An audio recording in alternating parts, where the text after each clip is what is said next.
If you're in your 20s, how do you find the meaning and fulfillment in what you do? Watch this video interview our colleague here in AIA Philippines, a Gen Z. She is Denise. Alamin natin ang kanyang kwento. Hello, Denise! Hi, Miss T! Mukhang busy ka dyan. Magpa 5 p.m. na. Opo, kasi may nire-review po akong policy ng client. May meeting po kami later. Yes. Ayan, pwede ba kitang maistorbo? Saglit? Sige po, okay po. Free for you. Gusto kasi kitang interviewin dahil yung mga viewers natin, gusto nilang malaman paano mo nahanap yung calling or meaning or life purpose mo. Kasi 26 ka pa lang, pero mas maaga kang quarter life crisis. Yun yung kinakwento mo.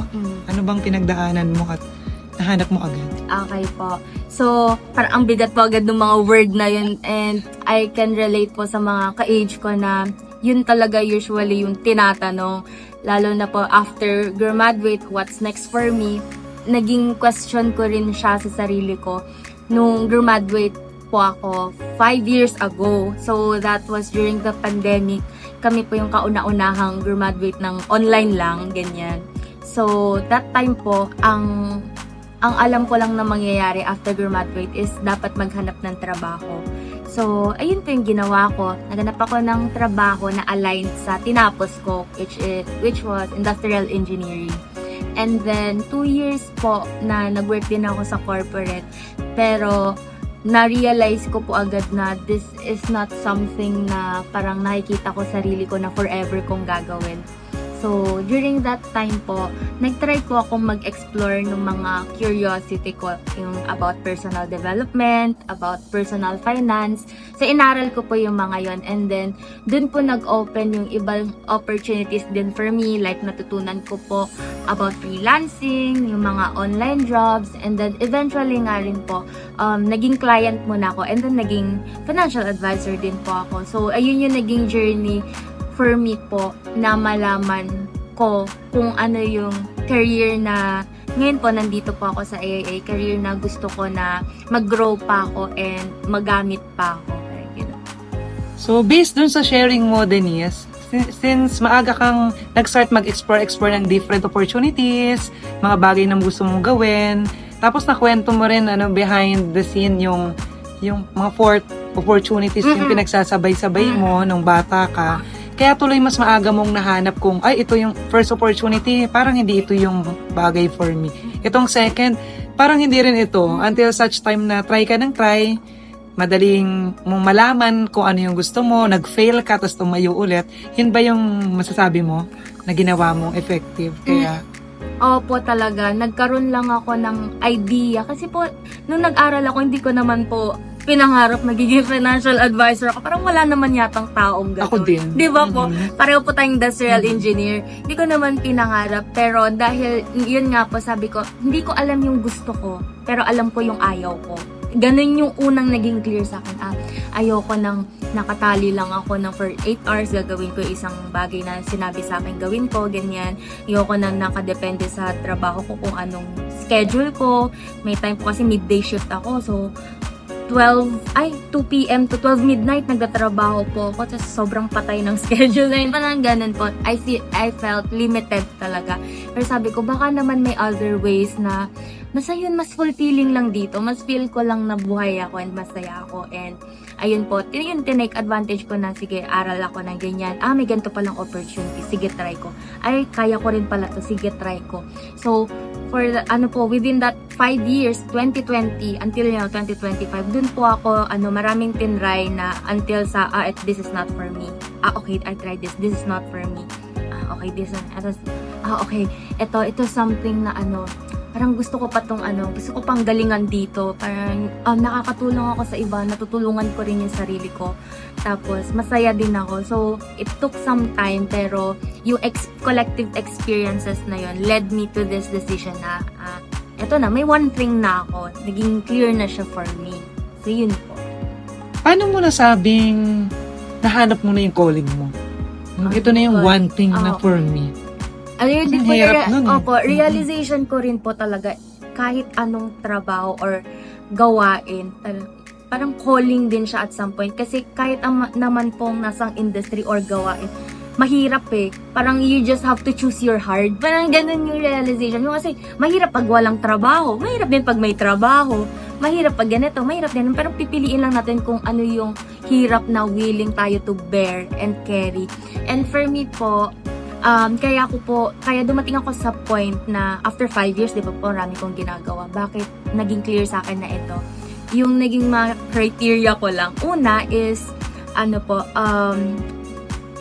dahil sa mga training, nahasa din po yung skills ko and na-realize ko na madali ako matuto sa mga tinuturo na training dito. So, ayun po, isa na I'm good at na dahil din sa feedback din na nakukuha ko from advisors, from leaders, from clients na I'm good at sa ginagawa ko. Pangalawa, I enjoy what I do. I feel fulfilled kapag nag-share ako, kapag may kaharap akong client and then sinusunod niya or nagtatrust siya sa recommendations ko para sa kanya. Kasi alam niya best for her or for his best interest yung mga sinabi ko. And syempre pinag-aralan din po natin yung kung ano din naman po yung mga sinishare din po natin. So yun po, I'm good at what I do. I'm enjoying what I do. Pangatlo po, sobrang supportive ng mga taong nakapaligid sa akin. And lahat po kayo na nakikita ko, mentors yung tingin ko po sa inyo na bawat isa po may natututunan ako. Pwedeng work ethics, pwedeng mindset, ganyan, o paano dalhin yung sarili. So, yun po, nakakatulong din po siya sa akin. Kasi para sa akin, important talaga na laging nag-grow, kahit anong age, dapat nag-grow lang as a person. And then, ang apat po is, ayun po, the more na may mga nakakausap ako tapos natutulungan ko sila, nagtatrust sila sa akin, nakaka-help din yun na ma-reach ko yung goals ko. Kasi dito ko nakita ko na kapag ginalingan ko, sinipagan ko, I'm well compensated for that. Yeah.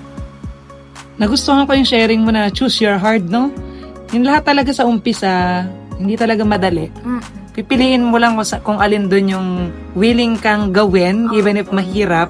Then bottom line, you can stay longer basta happy ka. Yes. Diba, happy ka sa ginagawa mo, happy ka sa mga taong nakapaligid sa'yo. Yes. Kasi hindi ka rin naman magpo-prosper doon kung hindi ka rin naman masaya. Opo. Oo.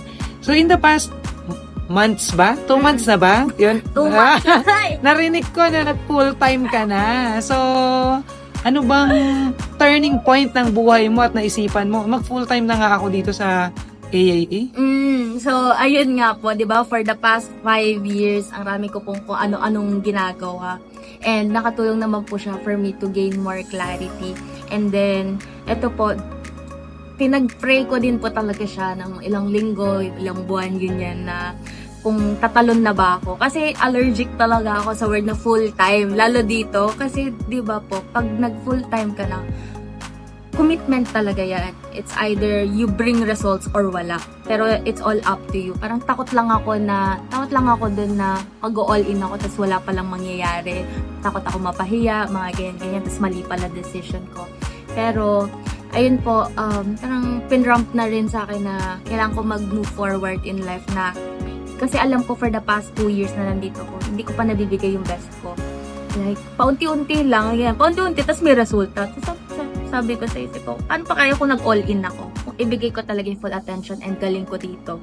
Yan. So, unti-unti rin po naman nakikita kong may mga nagiging results, di ba po? So, the same time po, kaya rin po ako nakatalon kasi po, nung time din na marami akong ginagawa, marami akong work, talagang sobra po ako sa, nag-iipon po talaga ako. That time, syempre may mga responsibilities din po ako. Pero yun, kaya naka-help siya na makapag-transition ako. Kasi may safety net naman po ako. So, ayun, mas may peace ako na pinupursue yung bagay na gusto ko na pong gawin. Yan, so great sharing. Denise, ano yung final message mo sa mga taong hinahanap pa yung life purpose nila or yung mga natatakot na mag-leap of faith dun sa mga bagay na gusto nilang gawin or sa mga katulad mo rin na Gen Zs under 20s. So baka may mapulutan pa silang aral at ma-inspire pa lalo sila sa kwento mo. Okay po. First po, I acknowledge na iba-iba po ng situations yung mga tao. So, ganyan, kahit na magkaka-age yan, iba-iba po talaga. So, base po to sa naging experience ko, base sa naging circumstance ko. Hindi rin naman po ako parang mayaman or anything. Pero, ayun po, sa akin po, nung na-realize ko po sa journey ko na we always have a choice. Ayun talaga, mindset talaga siya na may choice tayo. Kasi po yung una nga po, di ba, nagtrabaho po ako. Tapos feeling ko limited talaga ako na ito lang ba yung kaya ko magawa? Ito lang ba talaga yung pwedeng mangyari para sa akin? Sabi ko parang there has to be another way. Kaya nag-explore po ako. Talagang lahat ng mga contents na pwede kong ma-consume like blogs, vlogs, podcasts, books, webinars, seminars, talagang pinuntahan ko para lang mag-expand yung world ko. Kasi sabi ko, kailangan, gusto kong mag-expand pa yung perspective ko sa mga bagay. Ito lang ba talaga for me or baka may other ways pa. So, doon po, finalo ko yung curiosity ko. Then, I tried different things. And then, eventually, di ba po hindi ko alam kung anong gusto ko, pero alam ko kung anong ayaw ko. Pero eventually po, unti-unti, nalalaman ko na, ito pala yung gusto ko. So, it took me 5 years. Para magkaroon lang ng clarity na ito pala yung gusto kong gawin. And then, yun nga po, and all those times, nung 5 years na yun, it is also a preparation, I believe na preparation din siya. Like, mindset, yung character building, yung sa habit building, also din yung sa financially. Di ba po, may time na sobra akong magtrabaho. Sabi nila, may 3 ka bang pamilyang binubuhay? Ba, marami mong ginagawa? Pero sabi ko, gusto ko lang talagang ewan ko kung anong drive ko that time. Gusto ko lang na, ang tawag yun, i-explore ko ano pang kaya ko, ano pa yung limit ko. So, nakapag-ipon din ako that time. So, ayun na, yung mga collectively na yun, led me to this na, okay, now I can slow down. Pero at least I have the clarity, ano yung mountain na ika-climb ko. Yun man lang, win na po siya for me. So, yun yung masasuggest ko and base sa experience ko na just have to parang try, talagang maging proactive na i-expand pa yung perspective, diba? Look for mentors kung pwede lang ganyan. Look for mentors sa books, sa lahat, sa kinukonsume. Para kasi napakalaki ng mundo. Marami pa tayong hindi alam. So, ayun. Thank you so much, Denise. Ramdam na ramdam namin yung passion, yung energy mo sa pag-share ng mga learnings mo in life. So, I hope marami pang makarinig nitong interview na to. Thank you, Denise. Thank you, Bistin. Kung ikaw ay katulad din ni Denise na naghahanap rin ng life purpose before o kaya naman nag-iisip kung tatalunin ko na ba itong bagong opportunity na to. So I hope may natutunan ka sa mga ginawa niya in life, sa kanyang tips, and of course sa story niya. Baka ito na rin ang kailangan mong message na marinig or kung gusto mong subukan ng opportunity sa pagiging AIA Life Planner or Financial Advisor, we're inviting you also to attend our Business Opportunity Program. You may comment down below or you can send us a message. Bye-bye!